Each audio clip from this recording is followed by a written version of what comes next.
Hello, everyone. Good morning, good afternoon, good evening, depending upon the time zone you are in. Thank you so much for being here with us today. Actually, I'm going to walk through incremental refresh and hybrid tables and some of their use cases with related to Power BI. You can ask, interrupt me in between the session or after the session, but I prefer to ask after the session if there are any questions. I will try to give the answers with the time allocated in my best. All right. Okay. Then a little bit of myself. I am Nalaka Wanniarachchi. I work as a tech specialist in Wiley, which is a global leader in research and education. I have been working with data almost 10 years so far and played different roles in data arena. My present focus is on Power BI and its related ecosystem. A little bit of previous experience before switching to data and BI. I was an ex-banker. I possessed 16 years of financial service industry experience with ACMA and CGMA designaries. All right. Okay. Then let's dive into the session. So the agenda will be, this is the agenda. Actually, with the time allocated, I would try to cover all these areas and time to time I will go in detail in some of the areas listed here. I would spend more time on incremental refresh and hybrid mode and custom partitioning areas. But I will give a very good explanation on other areas as well. Okay. So uh, the first slide would be the table storage modes. Actually, there are different storage modes when it comes to the Power BI or tabular models. Uh, so the first one is import. The second one is direct query. Third one is live connection. Actually, this is a connection mode, not a storage mode. And also the composite mode, sometimes called as mixed mode, and the dual mode, and then hybrid tables, which has two parts in same table, and then the newest addition is direct lake. So these different connection and storage modes in Power BI provide the flexibility actually in choosing the most suitable approach for your data sources and analytical needs. So you can tailor your Power BI solution to balance the data freshness, performance, and scalability based on the requirement of your project. So let's discuss in detail with respect to model view in the Power BI about these models. In a nutshell, these are the main models and main modes of storage and connection types. But there are a few others like push mode, likewise. But these are the main, right? Okay. So firstly, the import mode. Actually, import mode is the most common mode that is in the Power BI. So if the entire model is in import mode, that means every table would be loaded to Power BI memory. So once you refresh, all the data will physically move from source system to Power BI memory. So Power BI store the data in a columnar memory based storage system called Vertipack. So it is compressing data in a column level very efficiently. So actually Power BI leverages the compression engine of X velocity and works in a column store in memory technology. Uh, so it compresses the data and stores in a very highly compressed format. So Power BI is fully functional in import mode. That means there is no DAX limitations or Power Query transformation limitations. It is very efficient, but it can expect fast performance, but still data compared with the direct query. So the direct query we will discuss in next slide. All right, you can see the storage mode as in the model view like this. Uh, when you go to the model view, so you can see the storage mode in like this. Okay. So the direct query mode, then it comes to direct query mode. So when it comes to the direct query mode, there are two ways that direct query would interact with Power BI. The first one is direct query interaction in regular way with normal data sources. So the direct query is a method of getting data that pulls data directly from the data source at the query time. While the import mode stores the snapshot of your data in memory, the direct query doesn't store any data. For every single request, what it does is it goes straight to the data source and pulls the data from there. When you choose the directory option, Formula Engine will translate DAX to SQL and send the queries directly to the data source. So once you have chosen the directory option, Power BI will not import data from underlying tables. It will hold only their metadata. Okay, so you will have the advantage of using latest and greatest data. So it is very useful when you are working with a large volume of data that is not going to fit into the Power BI memory. And also you when you want to when you want to use the near real time data, the direct query is very important. But there are DAX, there are limited DAX functionality when if you use the direct query, there are limited DAX functionality and can expect slow performance with respect to the large amount of data. So in this slide, uh, you can see thick dark blue horizontal bar on top of this table, where we can easily identify what would be the storage mode. So I think you can see this clearly. Here is it is. This is how we identify the normal direct query mode in the model view. Okay. Okay. So there is another way that direct query can connect to Power BI. So when you connect to existing tables to existing Power BI datasets in the Power BI service, you can see the storage mode as also DQ, direct query. But in this scenario, your data source is SQL Server Analysis Service.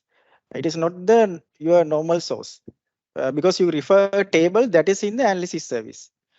So note that difference behaviors of the regular direct query and the color saturation. So this mode has a in this when this mode is activated, you can see the table here. The light blue line on top of the table. But in previous slide in the regular direct query, we saw a thick blue line. And also there is an indication in the data source. It is the SQL data source is SQL Server Analysis Service, and also the when you are creating a connection, it is showing direct query to AS. That means analysis services. So this is the another way that direct query can connect with Power BI. So next comes to the live mode. So live mode is just a connection mode to a dataset, not a storage mode itself. That's why you can't see a storage mode in the model view. So it is a kind of a blank. Actually, live mode is very similar to direct query in a way that it works with the data source. It will not store in the Power BI. It will query the data source every time. Live connection is actually supported in Azure Analysis Services, SQL Server Analysis Services, and Power BI datasets in the Power BI dataset in Power BI Service. This mode does also keep your data up to date and accurate. However, reporting performance in live connection mode could be slower compared to direct query or import mode. So if you connect a blank Power BI file to existing Power BI datasets in the Power BI service, you can experience this connection mode. But afterwards, if you change and if you do any changes, then the mode of this mode will be changed to the different mode depending on the data tables that you are going to connect. Okay. So here comes the mix mode. So this mode is also known as composite mode.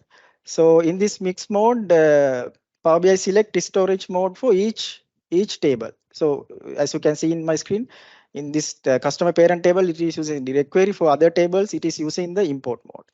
Actually, what is happening here is the queries will be answered either from memory or from the data source. So I have seen many people use this mode to leave big table in the data source by using direct query and load smaller tables into memory by using import mode. So since this method is using direct query, you need to be aware that overall performance will affect the direct query that is sent to the data source. So use wisely when you use this mode because uh, the direct query cons of the direct query is happening applied here. Okay. Okay. Then the dual mode. Dual mode is a combination of direct query and import mode. Please be aware that this mode and hybrid mode people sometimes use interchangeably, but this is different from hybrid. Hybrid I will explain in a later slide. But this is the dual mode. This is a combination of direct query and import mode. What is happening here when dual mode is activated, Power BI knows that there is two versions of the table. That is dual mode. One is memory, one is in the backend. So it can choose which one to work. So this way you can benefit from the import mode for filtering and to do the complex calculation while keeping your data current and accurate in direct query mode. So this mode also reduces storage cost when working with large data set and maintain reporting performance. So dual table can flip back and forth depending on the query to avoid having um, expensive joins in Power BI. So in this table highlighted, you can see different identification pattern of tables with dashed blue line. So you can see. So this is dual mode.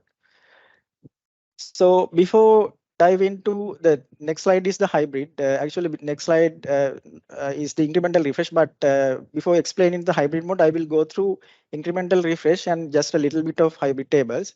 Then that is easy. I think that is easy for you to follow along with me. Okay. So the incremental refresh and hybrid tables overview. So before talk with incremental refresh, let's think about full refresh or single partition table. So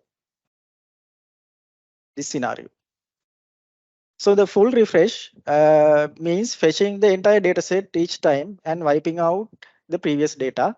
So no history maintenance also. So there is only one partition, as you see, there is a single partition in the table with relate to Power BI. On the other hand, incremental refresh, incremental refresh is a process of loading only part of the data that might change and adding it to the previous data set. So Power BI incremental refresh is a process that allow users to refresh their data progressively, actually, instead of doing a complete data refresh every time. Okay. So as you can understand, this can significantly speed up the data refreshing and reduce the amount of data that is transferring between Power BI and data source. So with incremental refresh, what you can do is you can choose what part of the data gets refreshed. Let's say if you need to refresh only the last 3 months and not the other past data to refresh, we can define incremental refresh policy according to that. So what is happening after initial refresh, in each refresh cycle afterwards, it will only refresh uh, this this part only, the incremental window. In first refresh, it will first create a blank partitions, and then all the data will be imported and fill the created partitions. So that is what happening in incremental refresh. These hybrid and other configuration I will explain in later slide. But for the moment, I am focusing on incremental refresh part. But for an overview, in the hybrid mode, there is an additional component section as direct query uh, included within the incremental refresh options. There is archive, refresh, and direct query option also. But in normal incremental refresh, it is only archived and refreshed. Okay. So let's see what are the key benefits of incremental refresh. Actually, when it comes to the benefits, the data refresh is much faster than we truncate and load the data. And since the incremental refresh only refresh uh, the incremental range, therefore lower refresh time. And also only a portion of dataset is getting refreshed. Hence, there is a reduction of refresh failures, which is very obvious, right? Because there is a little bit of data is being refreshed, so there is a reduction of risk. And also the data refresh process is less resource intensive than refreshing the entire data all the time. And the data refresh is less expensive and more maintainable than in non-incremental refreshes, because sometimes some data sources like cloud data sources, they have credits are burning for the data transferring. So in that case, the cost saving is a matter that is affecting to the entire organization. So actually, the incremental refresh is inevitable when you are dealing with like say let's say massive data sets, let's say billions of rows, because it is an anyway no way it is going to fit into the Power BI data model. So generally, incremental refresh applies to the fact tables when it comes to the dimension modeling. It is incremental refresh applies to the fact tables rather than the dimensions. So uh, these are the parameters that we are going to start to apply the parameters in our fact table, the range start and range end. So sorry.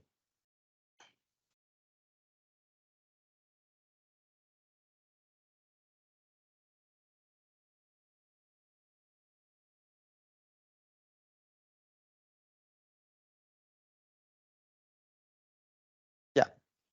So the incremental refresh is inevitable in that scenarios because when you have a large data sets, but the generally incremental refresh applies to the fact tables rather than dimensions when you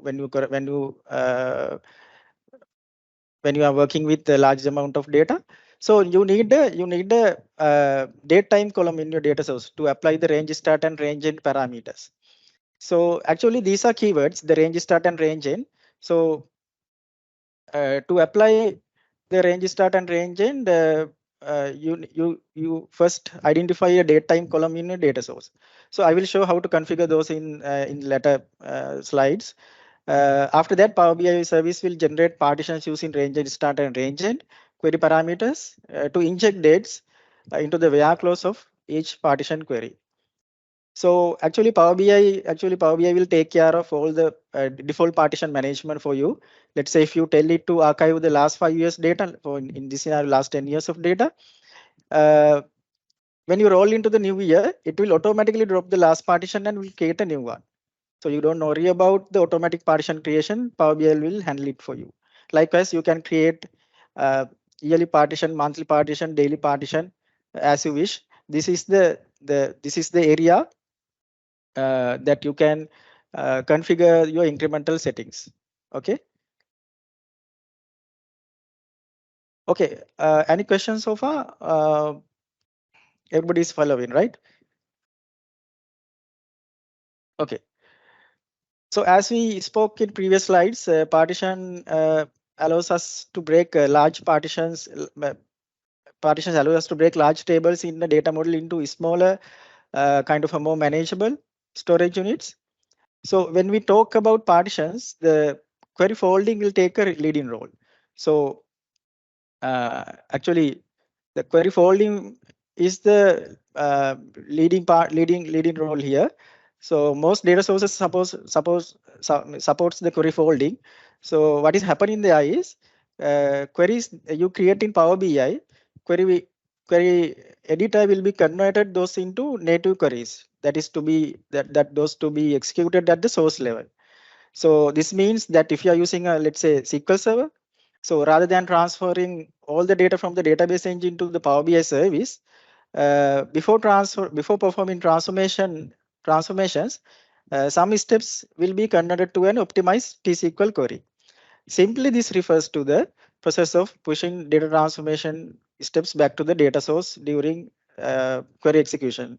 As you might heard that Roche maxim, mostly we upstream the data transformation. So Power BI will try to do the uh, transformation back to the data source. That's what the query folding is mentioning. But query folding is kind of a black box because it is a Microsoft proprietary technology. So there are hidden gray areas in the query folding, but uh, we can use some techniques to identify whether it queries folding or not. On some occasions, that's why even Power BI can't fully confirm query folding. It will when it unable to confirm that query folding is happening, it will allow to do the incremental refresh. In this message, unable to confirm if the M query can be folded, it is not recommended. So you can do the incremental refresh, but if it truly doesn't fall back to the source, you will not get the intended behavior of the incremental refresh. So uh, uh, that's the thing that you need to be aware, because you have to make sure that is query that is folded back to your data source. Once you publish the incremental setup report, you can't you that cannot be downloaded as a normal Power BI PBIX file, because the partitions are created in the Power BI service, and partition management is done by the Power BI service itself. So therefore, once you publish it into the Power BI service, you can't download as a normal PBX file, but you can download the template file or kind of a way using the API or some other tricks. But as a normal PBX file, you can't download. And also the when you create the partitions, to make sure you are not creating too many partitions, because if if there is a scenario when you need to create the yearly partition, instead of creating a yearly partition, if you create daily partitions, then that is not good, because there are many partitions will be created in daily granular level instead of yearly granular level. Okay. Okay, before jumping to the hybrid, is there any questions?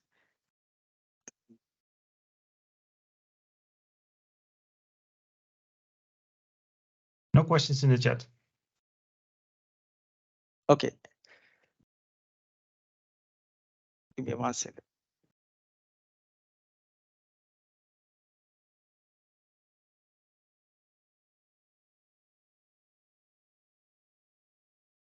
Okay, then the most important one, the hybrid mode. So the hybrid is a premium feature, uh, and also an extension to the incremental refresh feature. So if you have premium capacities or premium per user capacities, you can leverage hybrid option with incremental refresh. So hybrid table is a table with uh, two storage modes at the same time. So this is not dual. Dual is different. Hybrid is different. So the hybrid table, you have a two storage mode at the same time. So by leveraging this hybrid mode, you should get the best from both worlds. Blazing past performance of Vertipack columnar database, while at the same time having the latest data served from the direct query partition. So this is the area where we activate the direct query partition. Sorry, hybrid table. In when we tick this checkbox, you can enable the hybrid mode, because it is the direct query partition that is enabled. Okay.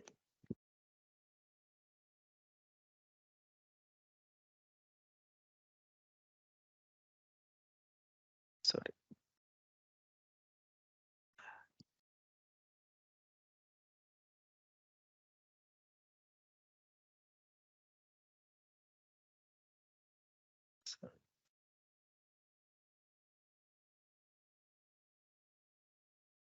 Just a second.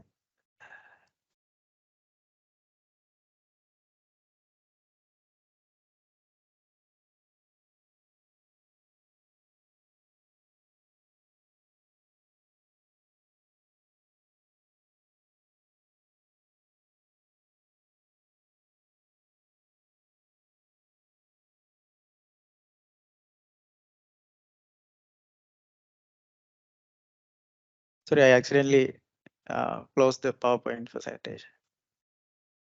All right, let's go.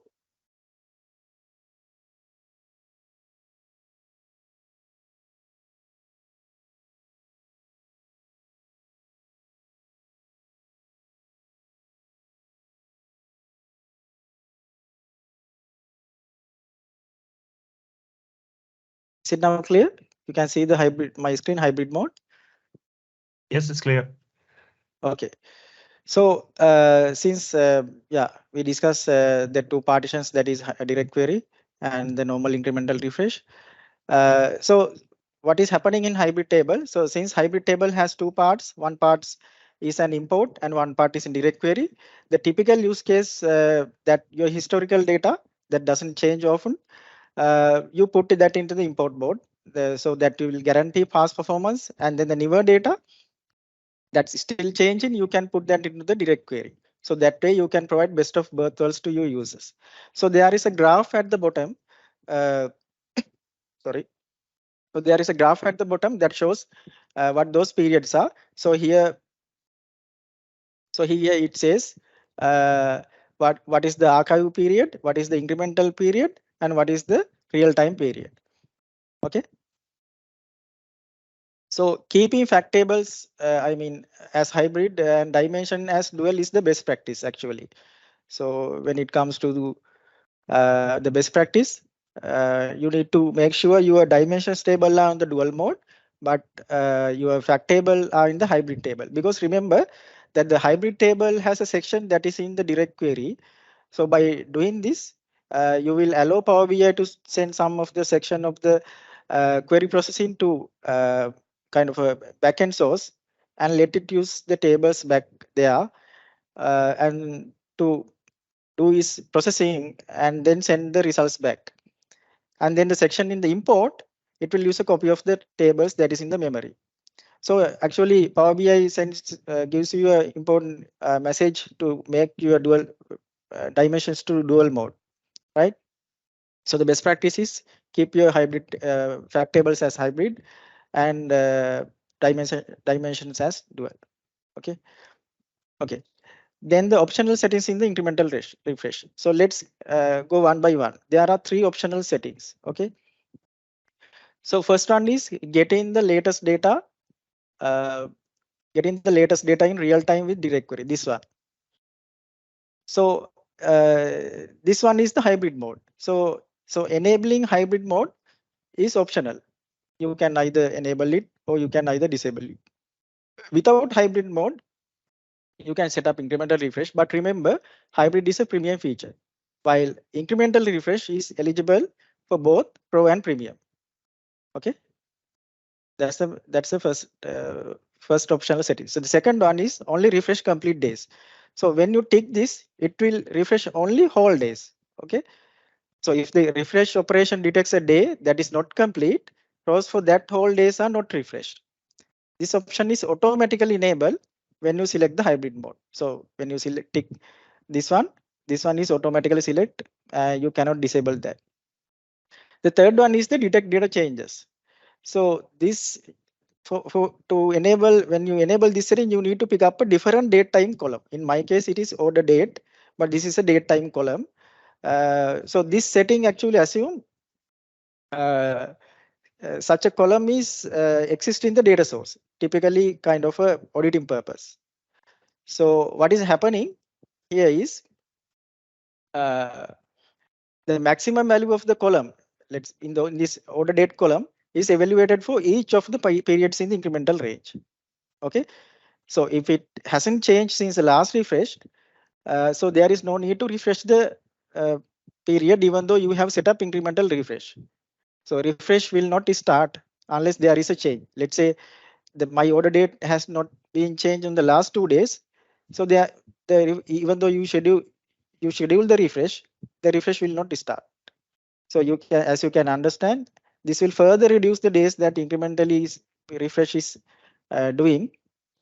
So this is very people rarely use these settings, data changes, but that is very important. And most important thing is do not to use the same date time column that is used in the incremental refresh when enabling this. So finally the direct lake mode. This is the revolutionary addition in the Microsoft Fabric.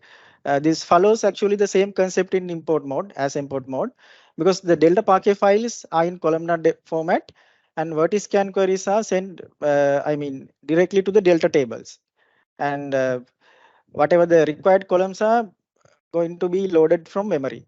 But delta Parquet files use a different compression technique than vertipack. Okay, so refreshing the direct, there is a refresh in the direct lake data set is a metadata refresh. So you will be wondering, is there a refresh for the direct lake? There is no refresh, but there is a metadata refresh. So if it is not load the entire data to memory like import mode, but there is a metadata refresh which usually lasts within nearly 10 seconds. So it can significantly reduce the resource footprint. So the by using direct lake, you can get the benefit of best of both worlds in actually the advantage of direct query and also the import mode advantage. Okay. Okay, then the demo. Okay, I will the demo.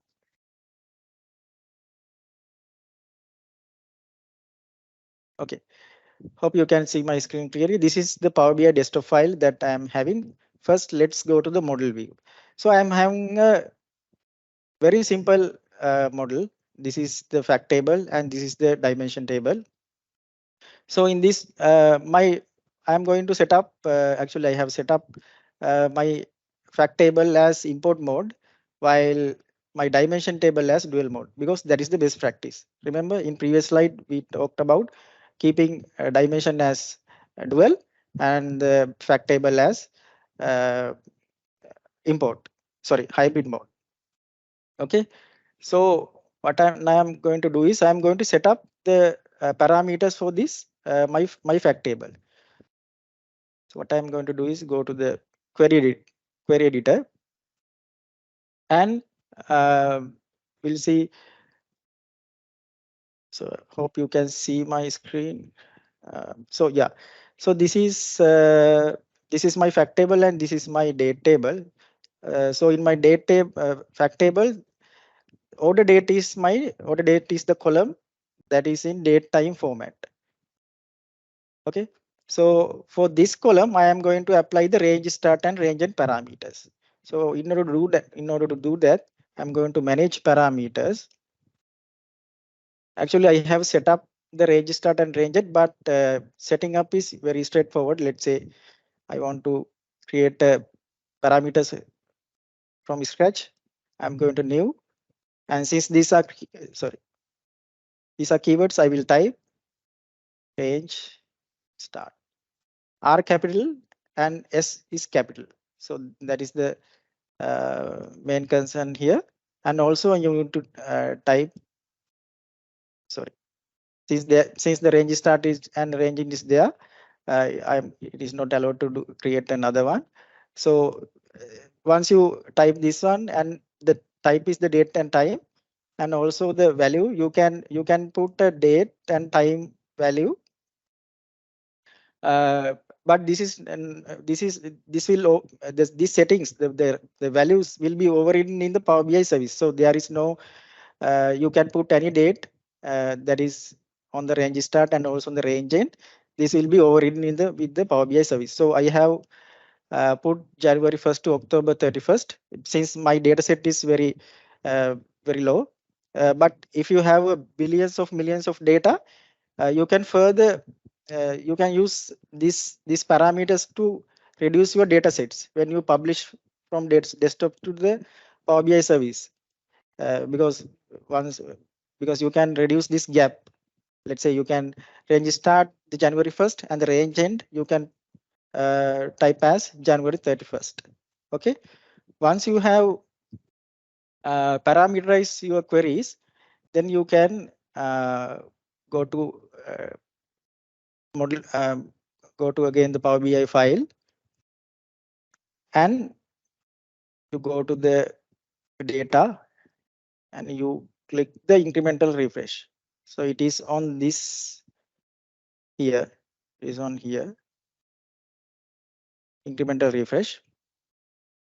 So once you click that, uh, there is you need to first select a table. So since I have configured parameters for my uh, fact table, so this is the table. Fact internet cell is a table that I need to pick up. So these are the settings that you saw in my previous slides. So I am telling incrementally refresh this table. So the archive period. So the archive period will be 2 months before the refresh date. So I want to archive 2 months of data. And also, so the incrementally refresh 2 days before the refresh date. So please refresh the dates last 2 days on the incremental cycle. And I'm telling also give me the real time data from today onwards. That is 27th is today. Today onwards, give me the real time data. So once you have activated this, you can see only refresh days is also activated as we discussed in earlier. Okay. Detect data changes I am not going to take here. I'm going to focus on incremental refresh and hybrid settings. So you can see the graph below here. So it is showing archive period. 2 months of data is going to archive. 2 days before refresh data is going to incremental refresh. And from today onwards, their data is going to be real time. Okay, it is giving a nice graph, and also it is mentioning what is actually the date, the starting date and the end date of the archive data period, and the incrementally refresh dates, what is the date period, and also the actual date of the real time. Okay, you need to configure this. Actually, in this setting, there are archive data. You can set up daily, monthly, quarterly, yearly values. Incrementally days also daily, monthly, yearly, quarterly value.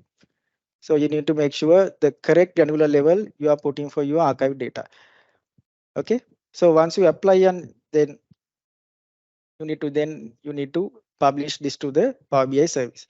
So this is the file that I am going to publish into the Power BI service. So in this file, I have filtered out the September sales and 9th month, and the October sales 10th month.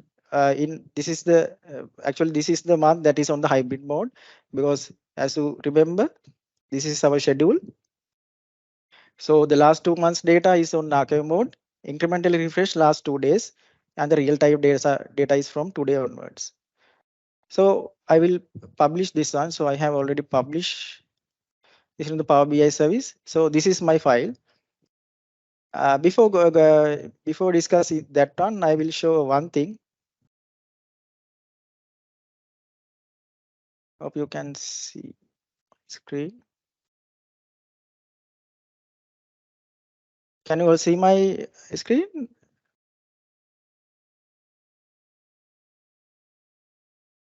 We can see your Power BI screen. Okay.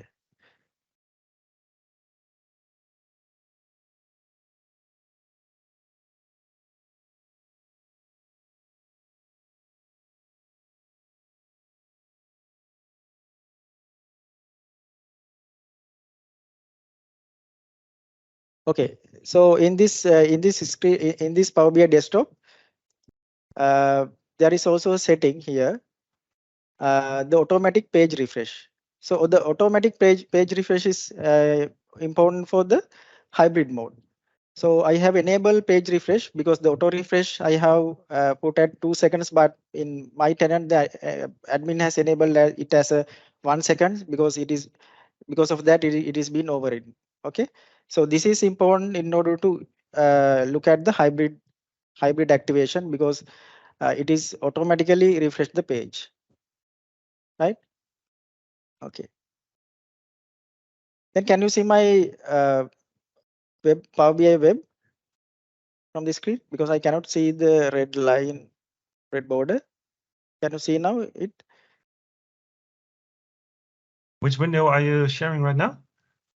I'm sharing Power BI service. Can you see it, or you can still see the Power BI desktop? I think we're still seeing the Power BI desktop. This is the Okay, let me desktop. share. Yep. Yeah, let me share again.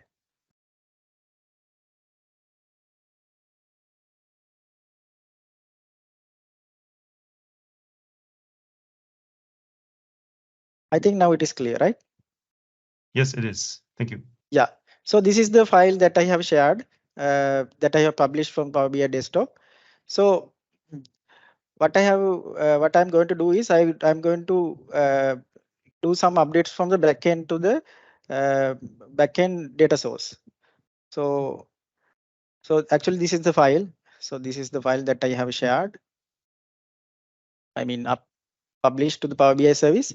So this is my data set and this is my report. Actually, it is this one. So what I'm going to do is I'm going to update the data sources. So this is my SQL Server database. So my archive data is from last 2 months, incremental data from last 25th to 26th, and the hybrid mode is from 27 onwards. So what I'm going to do is I'm going to update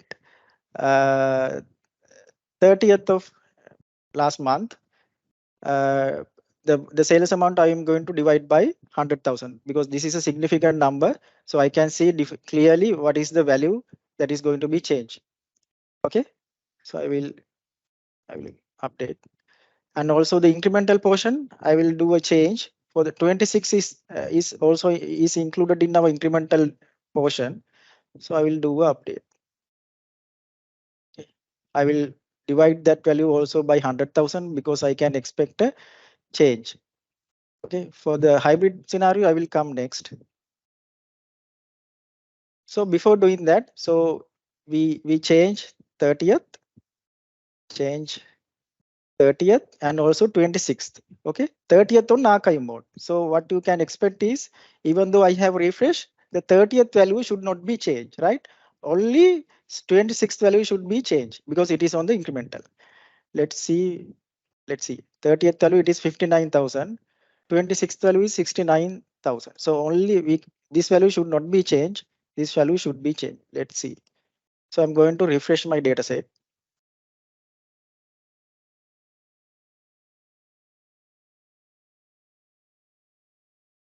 Some minutes. Let's say a couple of seconds because I'm having a very few rows.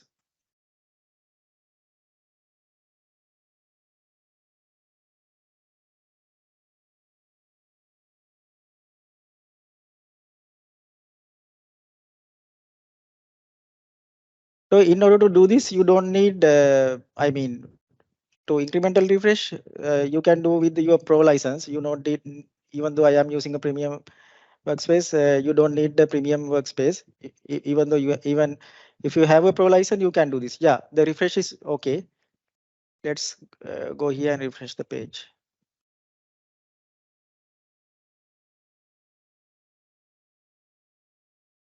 It is coming. Yeah, let's see. Yeah, you can see now.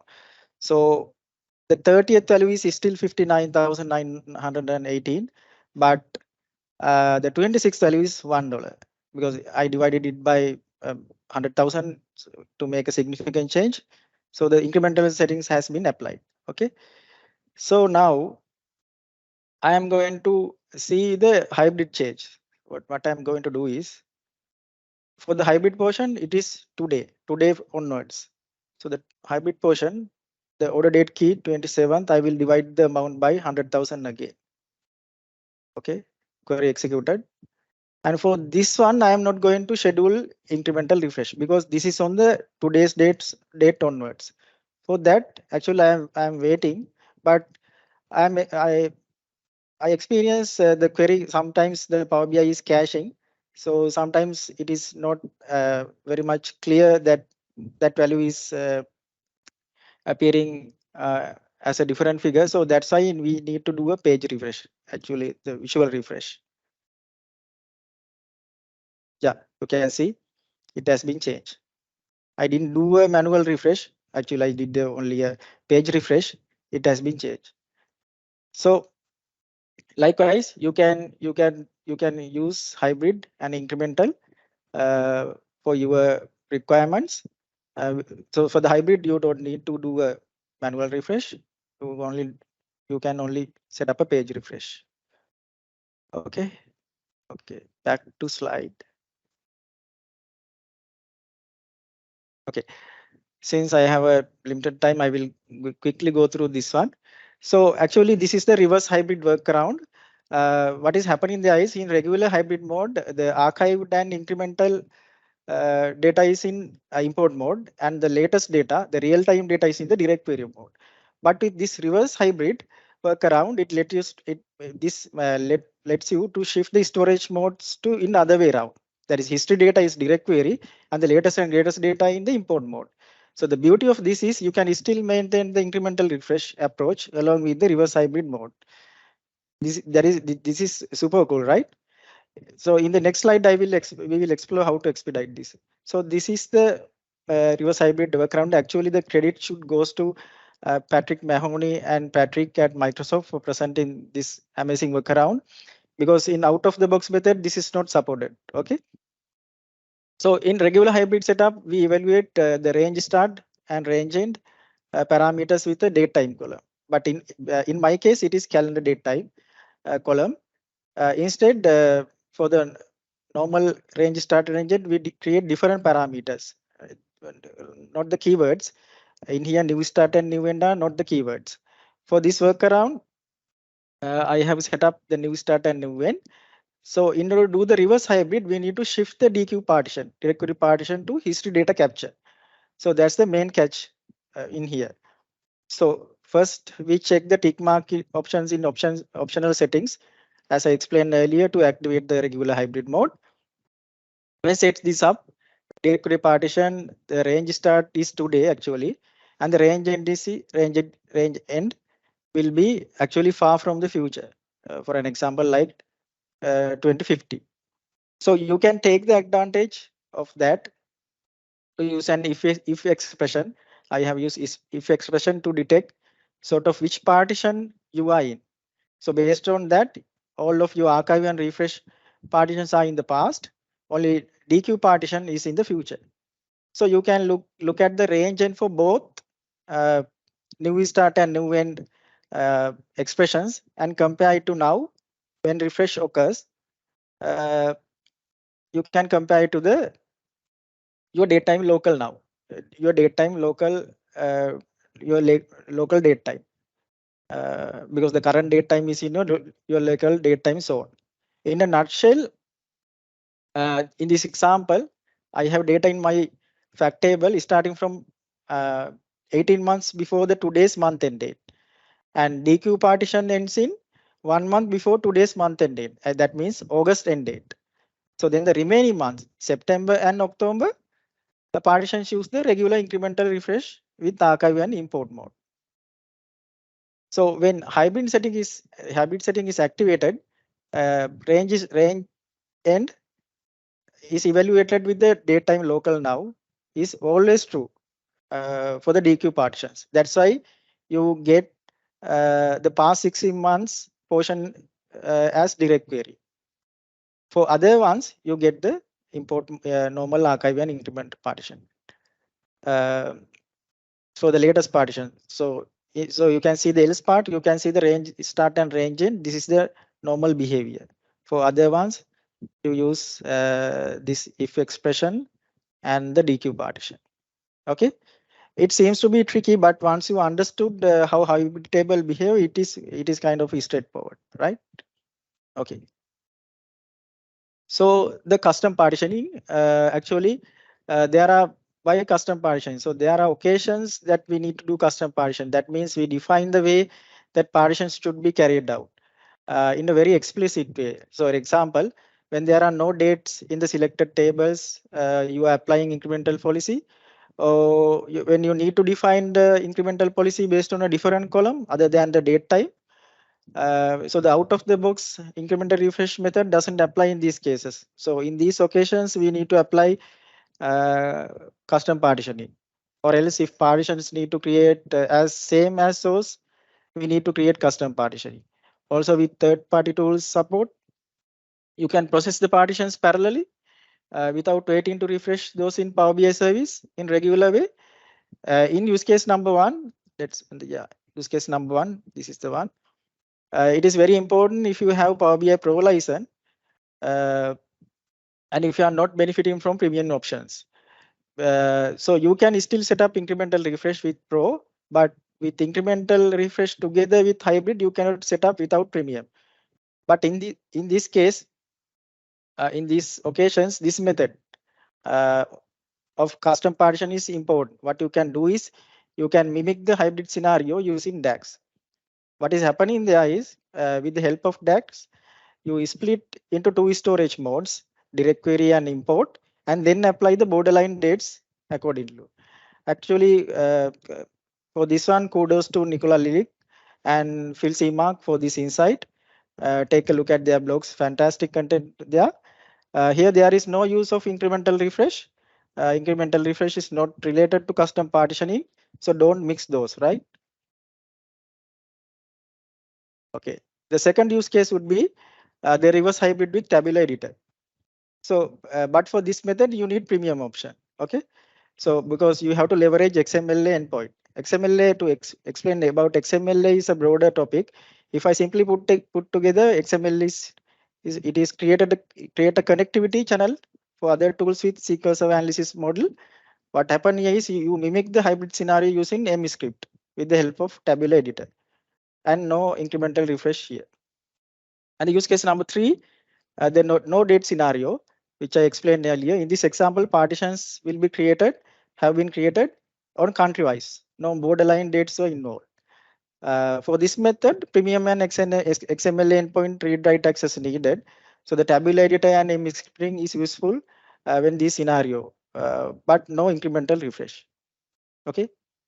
Okay. The last slide probably supportive tools. So when they are why they are a third party tool support in first place. So when we set up incremental refresh and when we publish to the Power BI service, the first refresh will load both new and updated data in the refresh period. In the refresh period as well as historical data for the entire period. So the depending on the amount of data, this might take a long time. So for some data sets that load and process large amounts of data, the initial refresh takes time and can exceed the refresh time limit imposed by the tenant admin. So there will be a problem of refreshing the data set. So when these occasions, these tools come real handy. So my favorite tool in this aspect is SQL Server Management Studio. It allows you to the bootstrap easily. So what bootstrap is?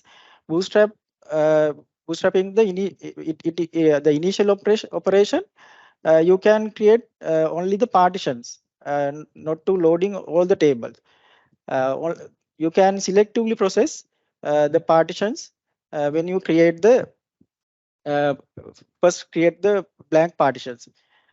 This is simply kind of accessing a backend SQL Server analysis server via a tool.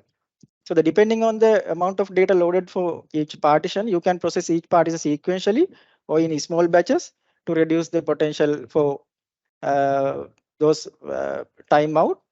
So those timeout can be minimized or mitigate.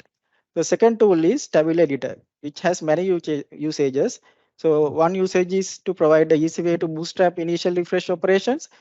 Uh, After publishing a report with an incremental refresh policy, define from desktop, connect the dataset with the tabular editor. Then click the run apply refresh policy. What is happening there is partitions are created, but no data is loaded into them. Then you can connect the SSMS, SQL Server Management Studio, to refresh the partition sequentially or in batches to load the process the data.